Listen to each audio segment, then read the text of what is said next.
Tu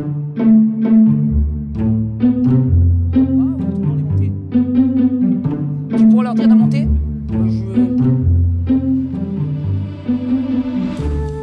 Ok. Alors en fait, pour ceux qui ne savent pas, ici, on a fait une petite expérience. Pendant 3 semaines, on a réuni une douzaine de personnes. Bon, il y en a une qui nous a quittés en route. Il y en a un qui n'a pas encore réussi à redécoller, donc il est toujours en position horizontale. Hein. Donc, il s'appelle Ludo. Il y en a qui nous demandent de ses nouvelles. Il croit qu'il est mort et tout. Non, non, il est là, il est vivant. Mais bon, pour l'instant, il a encore un peu de mal à se lever. Et l'idée, elle était toute simple. Hein. C'était de voir ce que 3 semaines de soins donnés à des personnes, de soins dirigés bien sûr dans une direction particulière qui était respecter les besoins des gens, qu'est-ce que ça pouvait donner 3 semaines de soins. Et bon, on en a rendu compte un petit peu en vidéo, on va en rendre compte ce soir aussi, les participants vont vous parler un petit peu de ce qu'ils ont vécu. Et je crois que c'était important parce qu'on peut théoriser pendant des heures et des heures, et il y a un moment où il faut expérimenter, il faut voir ce que ça donne. Avec les difficultés, avec les réussites, vous allez voir que ça sera contrasté. Il y en a qui vont vous dire, moi, c'est super, c'est extraordinaire, tout va pour le mieux. Puis il y en a d'autres qui vont vous dire, moi, il y a du mieux, je le sens, et puis il y a des couacs. Et puis il y en a d'autres qui vont dire, pour l'instant, moi, je sens rien du tout parce que c'est l'horreur. Je suis encore dedans, il y a des mécanismes qui sont enclenchés dans mon corps. Il y a quelque chose qui s'est passé, je ne sais pas ce que c'est, mais c'est pas encore génial. L'idée, là-dedans, c'était de faire vraiment la distinction. Il y a quelque chose qu'on ne réalise pas. Je ne sais pas vous, mais moi, quand je suis né, on ne m'a jamais dit qui j'étais, en fait. C'est-à-dire, ce n'est pas un reproche que je vais faire à ma famille ou à quiconque en particulier, mais on ne m'a jamais pointé du doigt à quel point c'était quelque chose d'extraordinaire d'être vivant. Il y a une expression populaire qui dit que tant qu'il y a de la vie, il y a de l'espoir. Alors ça paraît un peu creux. En vérité, c'est totalement ça. C'est-à-dire que le vivant a des caractéristiques qui sont uniques. Et en fait, on est une société qui est obsédée par les machines. Et tout ce que l'on connaît, on le connaît des machines. C'est-à-dire une machine... Je veux dire, si par hasard, je fais tomber ce micro, je ne vais pas le faire parce que Jordan m'a dit de faire gaffe à ces micros qui étaient très chers, mais si je fais tomber ce micro, il va être par terre. Si je le laisse par terre, si je le laisse tranquille par terre, le micro ne va pas se reconstruire, le micro ne va pas se réparer, le micro va rester détruit. Ça, c'est la caractéristique de ce qui n'est pas vivant. Le vivant est complètement différent. Et je ne dis pas l'homme, c'est le vivant. Tout ce qui est vivant est complètement différent.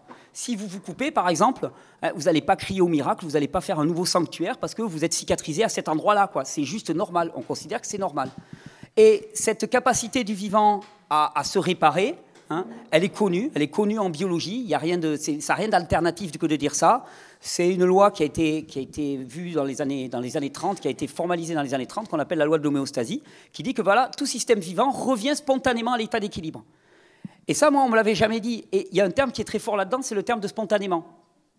Parce qu'on passe notre vie, on passe notre temps à faire des tas d'efforts. Or, dans spontanément, ton effort personnel, il est complètement à côté. C'est spontanément, c'est-à-dire que tu n'as rien à faire. Tout être vivant, tout système vivant, toute espèce vivante revient spontanément à l'état d'équilibre.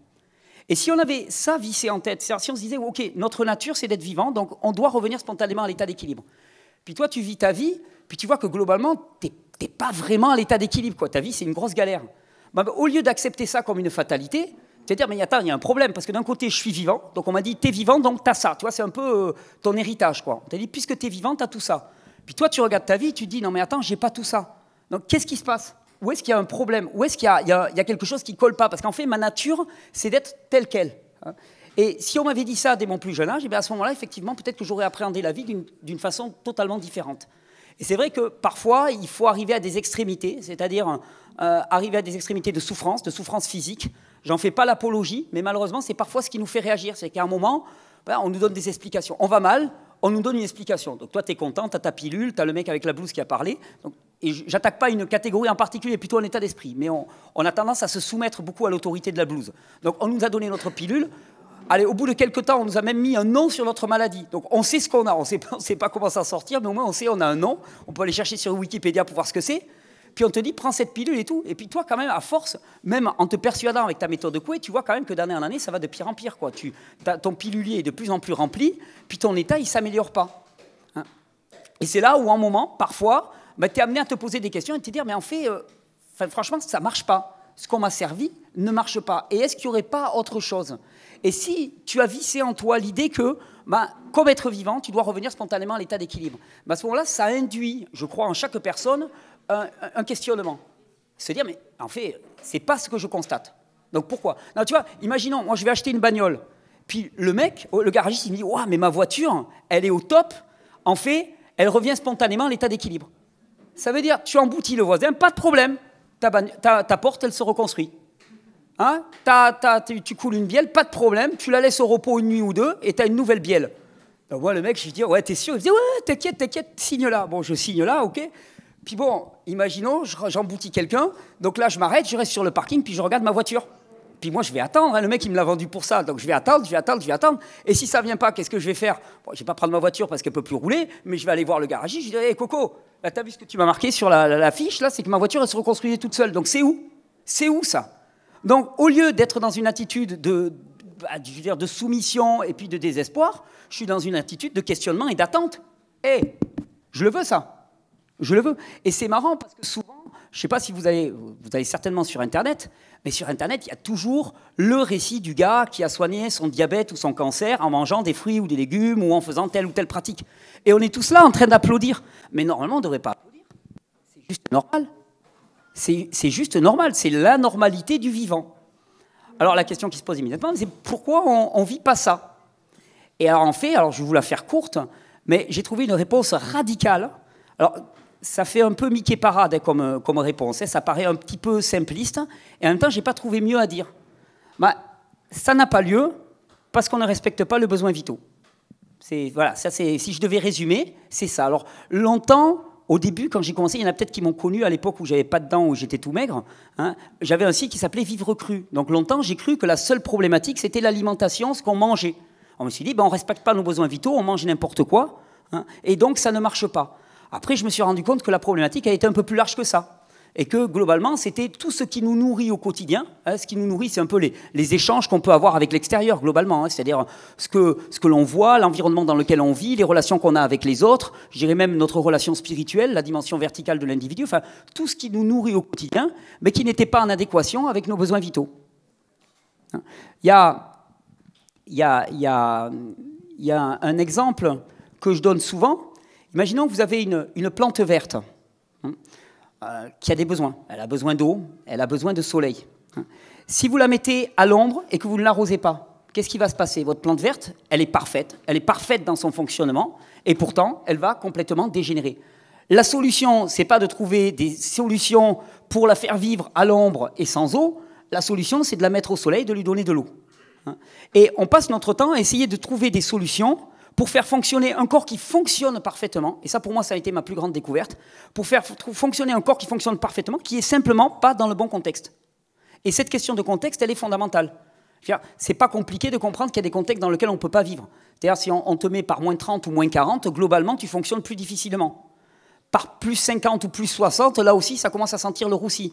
Donc il y a une plage de température dans laquelle on peut s'épanouir et dans laquelle on fonctionne parfaitement.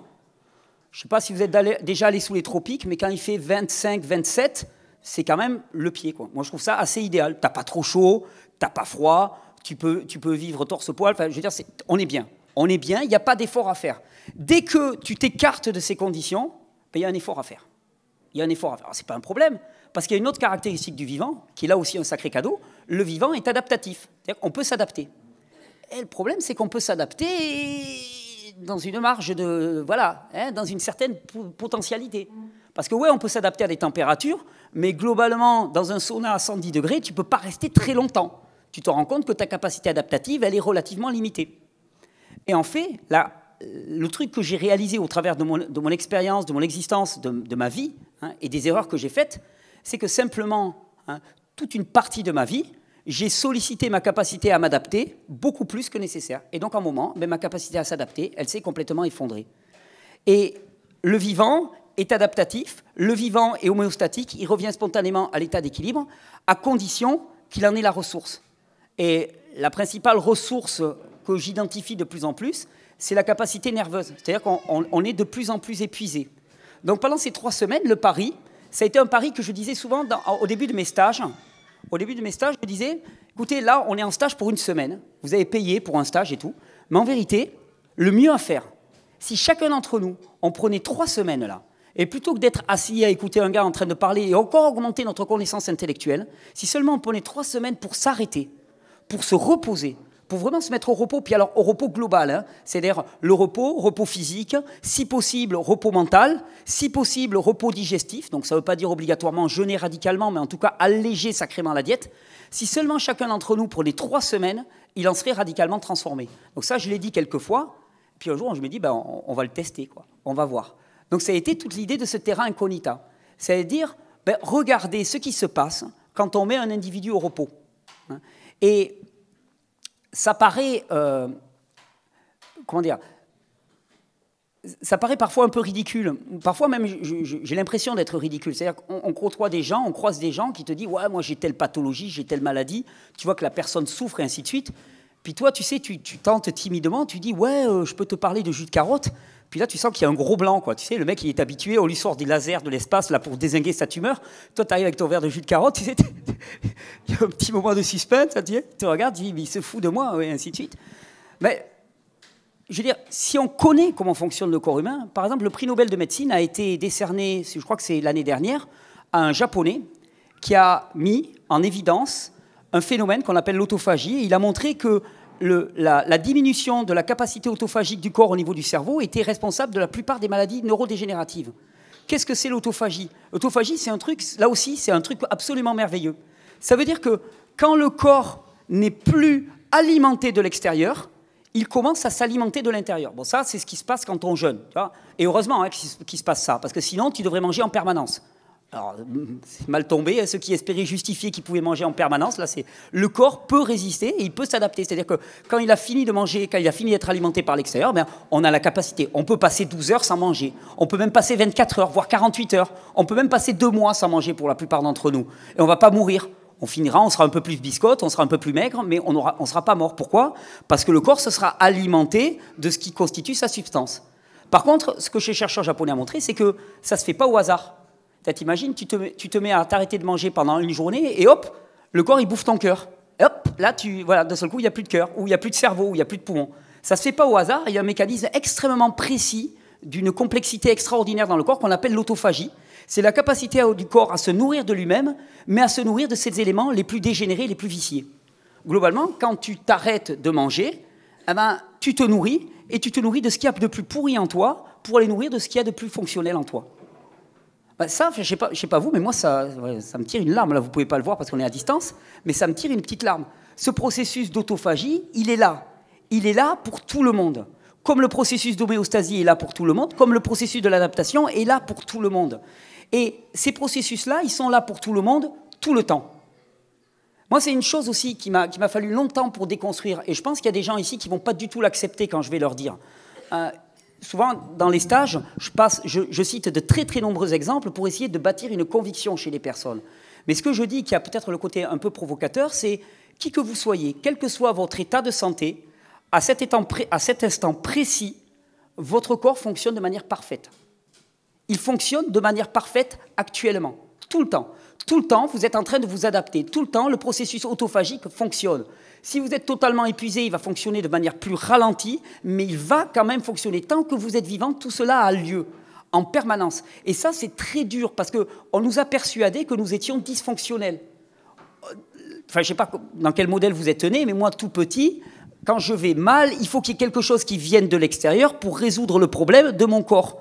Et si on te dit, en fait, ton corps n'a pas de problème, en lui-même, il n'a pas de problème. C'est un peu comme si, imaginons, tu mets de l'essence dans ta voiture qui fonctionne au gazole, puis là, bon, mais imagine, tu cales, tu n'arrives pas à rouler, et là tu dis, ma bagnole a un problème. Non, ta voiture n'a pas un problème. Tu n'as simplement pas mis le bon carburant dans ta voiture. Ou si ta batterie est complètement déchargée, ta voiture n'a pas un problème, il n'y a simplement plus de courant dans ta batterie, et ta voiture ne peut pas démarrer. Et donc, au travers de ce que j'ai pu expérimenter, au travers de tous les exemples, des histoires de vie, et au travers de la connaissance de la physiologie, parce que je me suis passionné pour la physiologie, j'en suis arrivé vraiment à cette conviction, cette certitude. On fonctionne en permanence parfaitement.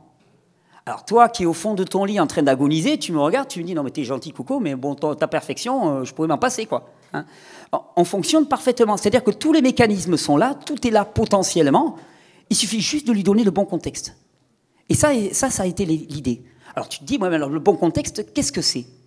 Et alors c'est marrant, parce que dans le corps, on a vraiment un indicateur fabuleux pour nous indiquer quel est le bon contexte. On a on va simplifier un petit peu, c'est le système nerveux pour les nuls, mais on a deux branches du système nerveux. Le système nerveux, c'est ce qui permet les réactions immédiates. Hein. Tout le monde doit se figurer. C'est un ensemble de canaux par lequel est véhiculée une information électrique qui permet des réactions immédiates.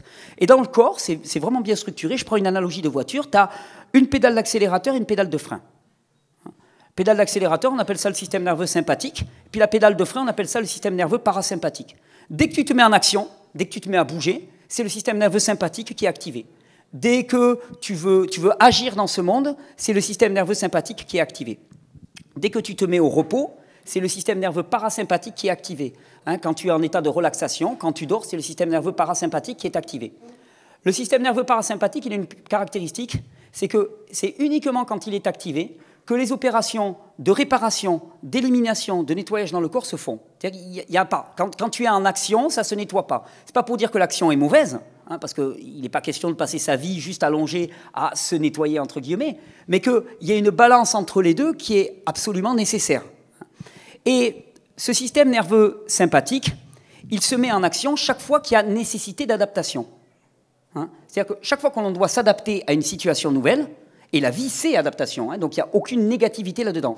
Ben, le système nerveux sympathique se met en action. Et chaque fois qu'il n'y a pas d'adaptation nécessaire, ben, globalement, le système nerveux sympathique, il diminue et le parasympathique augmente. Hein. C'est pour ça que quand on est au repos allongé, il y a très peu d'adaptation qui est à faire. Mais en même temps, si tu es au repos allongé et que dans ta tête, c'est Tchernobyl parce que c'est le chaos, tu es en colère, tu as de l'acrimonie contre quelqu'un et ainsi de suite, bon, mais c'est le sympathique qui est toujours activé. Hein. Il n'y a pas de différence à ce niveau-là. Mais donc, l'activation de l'adaptation nous indique que l'on n'est pas au repos. Et donc, on n'est pas dans les circonstances idéales pour ces phénomènes de réparation. Et c'est intéressant parce qu'il y a l'activation de l'adaptation, elle se fait dès lors qu'on se met en mouvement. Donc, tu te dis, bah, si je veux me réparer au mieux, on va limiter les mouvements. C'est la logique même. Je ne sais pas ce que vous en pensez. Donc, on parle de repos physique. Hein. Puis, pareil, hein, chaque fois qu'il nous faut digérer et ainsi de suite, hein, il y a une activation qui est nécessaire. Hein, et ça dépense beaucoup d'énergie pour le corps. Ben, mettre au repos, c'est économiser de l'énergie. Pour faire quoi? Ben, pour permettre les réactions de réparation. Donc, c'est tout ce qui a présidé à Terra Incognita. On s'est dit, on a des gens qui ne vont pas bien. On a des gens qui ne vont pas bien, mais on part du paradigme. Hein, un paradigme, c'est un postulat, c'est un truc qu'on pose et qu'on ne va pas démontrer et qu'on démontrera par l'exemple. C'est-à-dire, je pose, le corps humain fonctionne parfaitement. Toi, qui as l'agonie, là, tu fonctionnes parfaitement. C'est juste une question de contexte. Et je vais te prouver ce que je te dis en te mettant dans un contexte différent et en prouvant que tu es complètement changé. Donc, je démontre ce que je dis par l'exemple et par l'expérience. Et donc, si on part du paradigme que chacun de nous, on fonctionne parfaitement, hein, et que c'est uniquement quand on est dans cette dominance du système nerveux parasympathique, donc dans cet état de repos, ben, que les réparations peuvent se faire, ben, on va créer un contexte dans lequel les gens vont pouvoir se reposer, hein, au niveau physique, au niveau digestif, au niveau mental aussi, j'espère. Et mental, c'était l'idée pour ce Terra Incognita, c'était de créer un groupe de personnes, de 12 personnes, qui globalement vont nouer des liens d'amitié entre elles et qui vont trouver dans ce groupe, cette fraternité au sens propre du terme, eh bien, un soutien, un contexte dans lequel ils vont pouvoir un petit peu peut-être poser leurs valises. Vous savez, ces valises qu'on balade tous, toutes nos histoires de vie anciennes, toutes les émotions enquistées et ainsi de suite, pouvoir les déposer et trouver un contexte dans lequel ben, ça va s'activer. Et ça a été ça l'idée. Et de constater ce qui se passe. Il y a, souvent, pour illustrer cette différence qu'il y a entre le vivant et le non-vivant, il y a un film que je cite, vous l'avez peut-être déjà entendu dans ma bouche, mais il m'avait beaucoup, beaucoup marqué à l'époque. Quand j'étais jeune, il y avait un gars qui s'appelait John Carpenter, qui est un cinéaste américain, qui avait fait la fameuse série des Vendredis 13. Quand j'étais jeune, on s'est passé sous le manteau, là c'était des trucs pour se faire peur. Et John Carpenter, il avait aussi mis au cinéma, il avait illustré au cinéma un livre d'un auteur américain qui s'appelle Stephen King, qui avait écrit un livre qui s'appelait Christine. Et Christine, c'est l'histoire d'une voiture hantée. Hein, je crois que c'est une Plymouth 58 ou un truc comme ça, une superbe voiture américaine qui est hantée. Bon, l'histoire, elle vaut... vous inquiétez pas, je ne souscris pas à ce type d'approche, hein, il n'y a pas de problème, j'ai pas de problème avec mes voitures. Mais enfin, la voiture, elle était hantée. Et le moment du film où on se rend compte que la voiture, elle est hantée, bah, c'est une scène où le gars, il est dans son garage, la voiture, elle est complètement défoncée, il a récupéré une voiture qui est à restaurer. Puis le jeune, là, il s'appelle Arnie, et il a essayé de la restaurer, puis il n'y arrive pas, quoi. Donc, il est là, c'est le soir, il est seul dans son atelier, il se met la tête contre la portière, et puis il parle à sa voiture, hein, comme il peut arriver quand... enfin, voilà, il a passé du temps avec elle, puis il dit, écoute, ma vieille, sérieux, là, j'y arrive pas, quoi, c'est bon, jette l'éponge. Puis l'envoie, il se retourne, il va vers son établi, Et là, on entend un craquement. Et il se retourne et il voit le filtre air de la voiture qui était complètement défoncé, qui est revenu à la normale. Et là, il s'avance, il se met face à la voiture, et là, il lui dit, alors je vous le fais en américain parce qu'en plus ça pète beaucoup plus qu'en français, il lui dit « Ok, show me, montre-moi ». Et là, il y a les phares qui s'allument, et on voit la voiture. Alors bon, c'est dans les années 70, alors les effets spéciaux, c'est un peu ridicule quand on les regarde maintenant. Mais enfin bon, on voit la voiture qui se reconstruit elle-même. Qu'est-ce qu'il y a de fantastique dans ce film? Ce qu'il y a de fantastique, c'est qu'on a prêté à quelque chose qui est non-vivant les caractéristiques du vivant. Et c'est ça qui crée cette impression de malaise. Tu te dis, mais il y a un truc qui ne va pas. Ouais, il y a un truc qui ne va pas, parce qu'une machine, ça ne fonctionne pas comme ça. Par contre, un corps humain, ça fonctionne comme ça. Alors, je vais laisser la parole aux participants. On va pouvoir échanger sous forme de questions, si vous voulez. Il y a plusieurs caractéristiques de ce que j'ai essayé de transmettre aux personnes pendant ces 3 semaines. Et l'une d'entre elles, qui est la plus importante pour moi, c'est le distinguo entre ce qui est du domaine du terrain et ce qui est du domaine du symptôme. Vous savez, on parle beaucoup de médecine alternative, de naturopathie, et souvent les gens me disent « parce que c'est avec des plantes, c'est bien ». Et je ne suis pas obligatoirement toujours apprécié, parce que pour moi, la naturopathie, l'utilisation des plantes, l'utilisation des huiles essentielles, n'est en aucun cas un gage de validité. Tu as des huiles essentielles qui sont des antibiotiques, tu as des gens qui sont hyper contre les antibiotiques, puis ils vont me dire « ouais, j'ai pris telle huile essentielle ». Je lui dis « mais c'est un antibiotique puissant ». Et il n'y a aucune différence pour moi dans les actions. La différence fondamentale, pour moi, elle se situe entre ceux qui s'intéressent aux symptômes et ceux qui s'intéressent au terrain. Le terrain, c'est l'état profond de notre corps. Les symptômes, ce sont les manifestations à l'extérieur. Et j'ai essayé pendant ces 3 semaines d'illustrer auprès des participants à quel point le symptôme était dangereux et trompeur. Si notre évaluation de l'état de santé d'une personne, c'est l'absence de symptômes ou la présence pour déterminer l'état de maladie, on risque des grosses galères. Par exemple, je citais l'exemple, une tumeur au cerveau, c'est totalement asymptomatique. C'est-à-dire qu'un jour, tu vas avoir des gros troubles de la vision ou de l'audition, tu vas aller faire un scanner, et là on va te dire que tu as une tumeur de 7 cm au niveau du cerveau, 3 semaines après, tu as dégagé. Ça, c'est un exemple parmi tant d'autres, mais la présence ou l'absence de symptômes, elle est la plupart du temps liée au fait qu'on a la capacité nerveuse à faire du symptôme.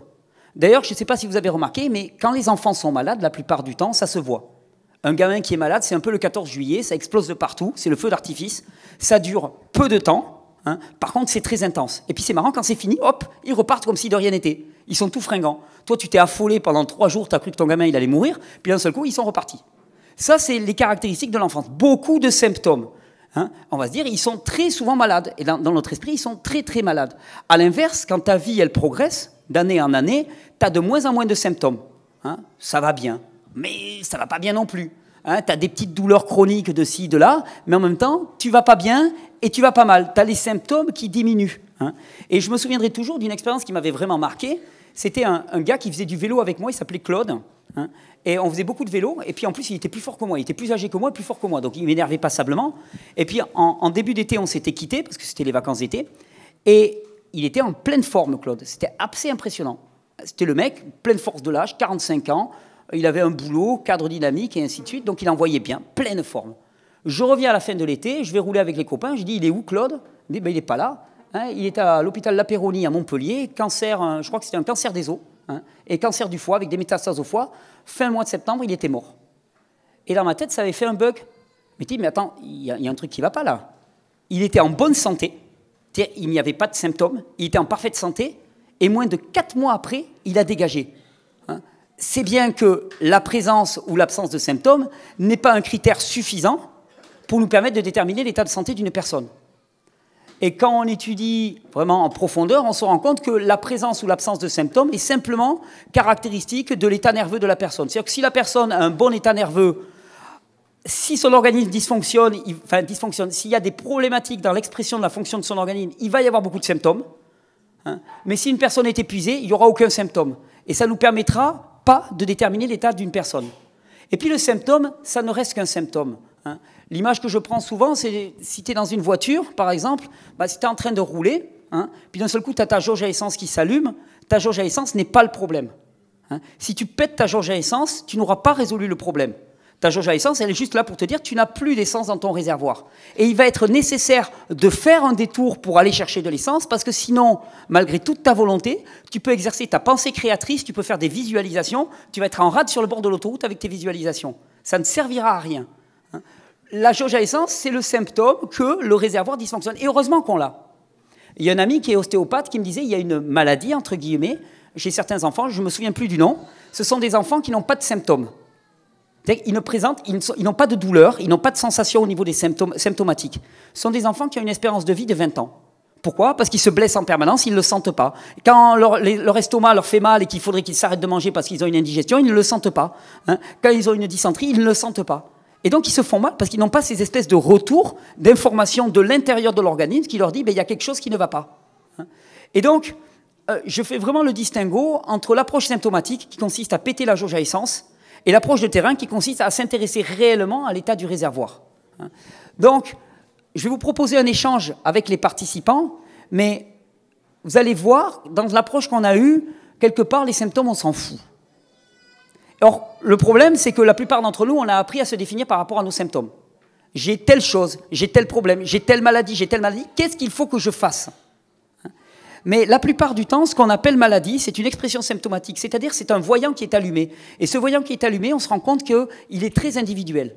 C'est-à-dire que pour une personne qui va présenter un état d'épuisement, si son poumon est l'organe le plus faible de l'organisme, elle va présenter une pathologie au niveau du poumon. Si son foie est l'organe le plus faible de l'organisme, elle va présenter une pathologie au niveau du foie. Si ce sont ses intestins, elle va présenter une pathologie au niveau des intestins. Donc on va avoir l'impression qu'on a 3 maladies différentes, mais au final, ce qui sera commun, c'est l'épuisement de l'organisme.